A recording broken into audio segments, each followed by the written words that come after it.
kula niku syukur ora pegatan. Umume wong alim pegatan. Kula ora pegatan wis syukur. Mbok sampean ra roh, pokoke saiki penting ora. Mbok sampean nek gak ada pangeran sing roh.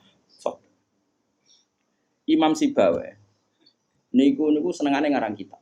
Imam Sibawa darani Sibawa iku mergo ambune koyo apel. Buanteng Mas. Wis ngono ambune koyo apel, Mas. Ora koyo ambune Mas Sibawa ora koyo ambune koyo apel. Kabeh wong wedok-wedan jenenge Imam sinten. Buanteng tak jek enom. Pas dekne alim pas umur-umur produktif sekitar 36, 32. Walim. Iku dalun bojone ngenteni dikumpuli ya menulis. Kitab iki dipindah, kitab nulis. Nganti pirang-pirang jilid jenenge Alkitab. Karena jenenge kitab dene mau Alkitab. Cara bahasa Indonesia koyo Injil. Bahasa Indonesia muni Alkitab. Bahasa Indonesia muni Alkitab to iku. Injil Mas Brono Imam Sibawa. Mari dekne ra wong Indonesia. Kitabe ora ono jenenge ya. Alkitab. Cara bahasa Indonesia itu. Singkat cerita iku bojone wis marek-mareki wis beda tetep ngono. Wayu padha bojone. Wayu mos ora apa terus ora elek ku yo ora. Saya elek men goreng tempe terus tambah elek.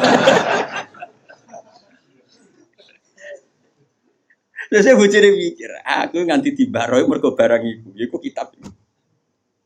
Suatu saat paginya Mbah iku kertas entek nggo ngarang, moro pasar betul napa? Nah saya gak kata fotokopi, moro pasar ya atuh. Dobong kitab. Pikirane sing menyibukkan dari dia itu sudah dihilangkan. Rupa-rupane wis dinopo. Apa Imam Sibawa kitab kuntis tak opo? Gara-gara kitab iku ora tau ngurusi aku. Cepegat bojone, mangsane ku ora milih. Jadi Imam Sibawa ngaboti kitab megat nopo? Imam Syafi'i iki ngono. Imam Syafi'i ora wani rabi wong gedhe, rawani rabi ning jare Indonesia. Gara-gara wedi nak nuntut. Dadi tidak rabi ngomong ngene, iki kena mbok tiru. Tapi ganteng, syaratnya kudu ganteng. Karena kalau ganteng itu kan kompetitornya banyak yang minat. Ganteng mulya imam terkenal. Ngomongno ngeten, diumumno. Sapa sing gelem rabi mbek aku, syaratnya siap ra tak kumpuli. Syarat ya siap ra tak urusi. Wong aku sibuk mul. Terus syarat ketiga kegiatannya gawe ono jajan, aku mulang santri. Jadi syaratnya Jadi syaratnya kudu pinter gawe jajan sing pas aku mulang. Karena ana wong ngaji mung tapi do dikei jajan. Senenge gawe jajan halawiyah. Halawiyah itu manisan. Walhasil ada seorang yang orang biasa gitu ya min ahlil khairi wassalah. Siap dinikahi beliau tanpa syarat apa. Yaiku nganti sepuh tiap ono santri teko ya mau dumihi, pokoknya itu gawe no jajan ngene layani gawe no jajan. Terus diulang ngaji ngono nganti kapundhut. Saiki mboten. Dadi wong dhisik saking senenge ilmu iku bojo iku digolekno kriteria sing nopang ilmu. Saiki ora. Ngene ditakobal wa bina minkum takobal ya karim. Kulo susah. Susah. Wah, wong alim tuntas, yakin gara-gara sitok tuntas pur. Akeh gak kancane sampean zaman mondok iso maca muin. Misale ning dunia hafid sing rodok lanya, akeh. Ilang gara-gara apa? Oh ilang kok, Bos. Oh ilang. Jajal lah wis sing latihan omah-omah. Latihan omah ada istiqomah nggih pengajian apa ekonomi kocar. Oh, keranyam. Makanya menurut saya, wong alim apike iku untuk ning sing anake kiai sing ya di tradisi berjuang itu relatif gampang. Tukarannya itu terkendali. Misalnya, tapi tidak harus ning gede loh. Pokoknya ya, sing di tradisi berjuang lah. Bahwa hidup itu biasa berkorban untuk nopo berjuang. Kalau ndak itu habis gitu. Kalau nu ngerasa non, tapi tidak harus anak kiai gede buatan. Pokoknya anak yang soleh lah. Engko nek misale saleh kok pokoke ana PKI lah. Pokoke sing angel temen syukur. Oh ya, yang penting ngerti pentingnya nopo. Aku lalu ngerasakno. Saya itu berkali-kali misalnya di rumah itu ngaji sampai malam. Terus pagi tadi subuh saya ke sini. Subuh berangkat dari rumah terus tadi jam 2 sampai sini. Terus sekarang saya ngaji, nanti malam ngaji. Besok saya ngantor ngaji terus. Nanti pas datang malam Rebo, paginya saya ngaji. Sama tafsir Jalalain yang grupnya santri-santrinya Bapak dulu. Terus Kemisnya ngajar. Kalau Kemis ngajar di Sarang. Terus Jumat itu saya ngajar di Kudus. Itu terus begitu siklusnya. Jadi bojo mangan ora mangan ya ora pati roh. Aku yang ngomongin anak kiai di keramat dhewe aja ngenteni keramatku. Dadi engko ya.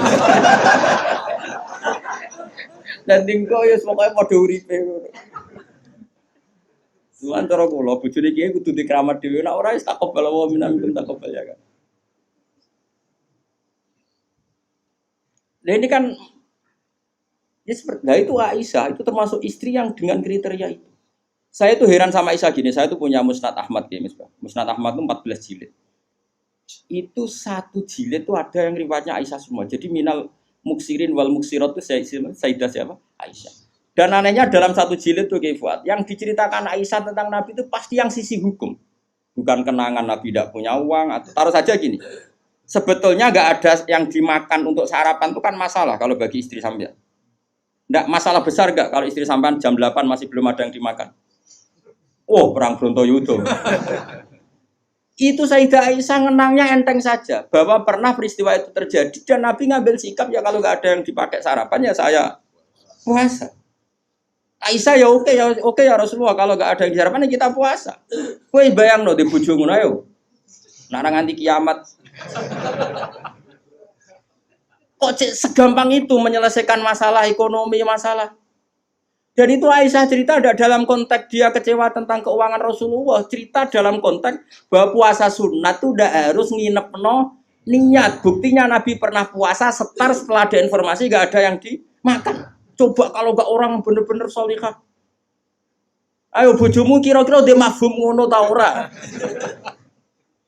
Ono ora ono sarapan di kesimpulan ayo Pak poso. Kabeh kersane pangeran. Bujum nak ngomong ngono kadane aku tak kei duwe yakin. Oh tak dia yakin. Sak kapan ae terjadi, tapi aja bodoni lho.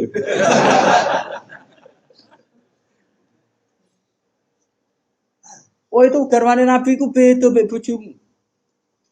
Sayyidah Zainab seperti itu. Sampeyan tak ceritani. Sayyidah Zainab itu melihat Nabi itu itikaf di masjid.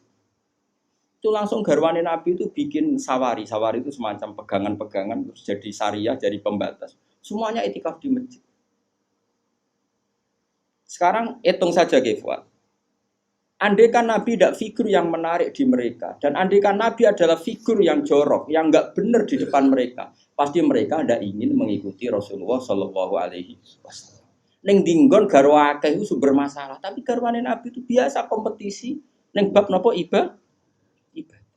Makanya kata Ibnu Hajar al-Asqalani dalam kitab Fathul Bari, kenapa Nabi dikasih istri banyak? Umumnya wong kecangkeman wong wedok. Dan luwih kecangkeman bojone mergo roh elek. Tapi Nabi digarwa semuanya menjadi sholihah, hafidhah dan semuanya menjaga agama. Andai kan Nabi ada sesuatu yang masalah bagi Nabi, tentu ini akan keluar-keluar ning dinggon wong wedok ora iso nyempet apa yang dilihat dari suami. Tapi setelah ditinggal Nabi, mereka jadi perempuan-perempuan yang tambah handal. Sayyidah Aisyah jadi aktivis, iqamatul haq. Sampai enggak terima sama Sayyidina Ali ketika secara zahir lama sekali menangani siapa? Qatalatu siapa? Utsman. Meskipun ya itu masalah ijtihad, kita percaya Sayyidina Ali, ya percaya Sayyidah Aisyah. Sayyidah Maimunah ya sama, Sayyidah semua istrinya Nabi. Coba sampean lihat di hadis-hadis itu. Wiridan yang saya baca kalau ngaji tafsir Jalalain itu yang malam Selasa subhanahu wa bihamdihi adada khalqi wa ridha nafsi itu rawi-rawinya juga istri-istrinya. Coba andai kan mereka kecewa dengan Nabi karena melihat ada yang enggak benar pada diri Nabi, mesti wong itu kecangkeman kabeh. Nyatanya enggak. Bahkan mereka jadi figur-figur yang tambah solihah setelah dinikahi. Coba kenangannya Sayyidah Aisyah. Bojomu di kenangan ngene ta ora? Aku takok. Nah iya yo gawe-gawe. Aku yakin gak wika. Jadi Sayyidah Aisyah Nabi nak seling pangeran. Aku rak wis ayu gak kanggo. Ayo saya wayu, Mus. Wayu banget, ayu banget. Enom. Wong jenenge Khumairah. Wis wayu banget.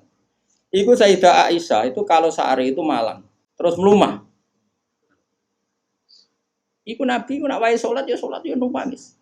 Jadi Sayyidah Aisyah. Makanya terus jadi bab fikih. Boleh sholat di depannya itu ada orang sing turu. Sayyidah Nabi itu kan Nabi ora engke koyo kowe sholat arang-arang tapi di kamar nggon sholat. Wong kayak pol umat Islam zaman akhir. Wong ngarang-ngarang tahajud kok di kamar gon. Ya mau ditunggoni sajadah tok iku. Kelakuane wong zaman akhir. Dadi nek ana tamu kesane soleh wong ana gon. Tapi ora tau ono wonge tetep turu nglokor nganti esuk. Esuk disaponi kok sajate ditotone kaya-kaya bar kanggo. Ya Allah kelakuan kok ngono. Tapi mboten engkek ngoten, Kang. Ora duwe kamar gon. Ya kamar sing dienggo sare. Iku sing dienggo.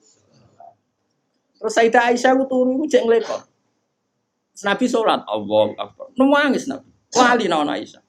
Jare Aisyah, aku tak terusno turu. Aku tetap sembujung. Apa? Glojor kakinya apa cara kene? Dipanjangkan itu. Nah, engko nak Nabi ape sujud lagi tak tarik. Tak tarik kok Nabi bar sujud tak sujudno meneh. Wong nak ngadeg suwi wae. Artinya coba, kowe tahu ngalami ngono. Oh, bojomu lah ngamuk. Salat krameni ngono mikir. Oh, ora mungkin kowe padha mek Nabi ku semua. Malane kita mau kepengin niru. Maksudnya niru ya rodok ngono wae napa? Mulane nirumu paling Nabi salat madhep kiblat kita madhep kiblat. Nabi nak salam iku nganan sik ya kita. Nganan wis ngono-ngono tok. Gak mungkin ke niru. Iku coba bayangkan. Dan itu yang diriwayatkan Aisyah. Terus kata Imam Bukhari, babu sutratil musolli. Gak apa-apa kalau ada orang sholat, ada orang tidur, kamu tetap. Buktinya itu pernah terjadi pada Nabi dan Sayyidah siapa? Aisyah.